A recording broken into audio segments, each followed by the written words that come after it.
The Belt and Road Initiative has grown into an extensive cooperation network over the past 10 years, Turkish experts said.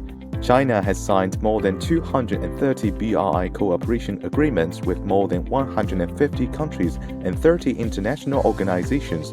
These agreements yielded a number of signature projects and many small-scale yet impactful projects. When we analyze the developments in the past decade, the Belt Road Initiative has turned from a project to implementation and also building a network of cooperation. It has become a web of cooperation. From economic cooperations to other operations in other areas, it has become a hub of cooperation.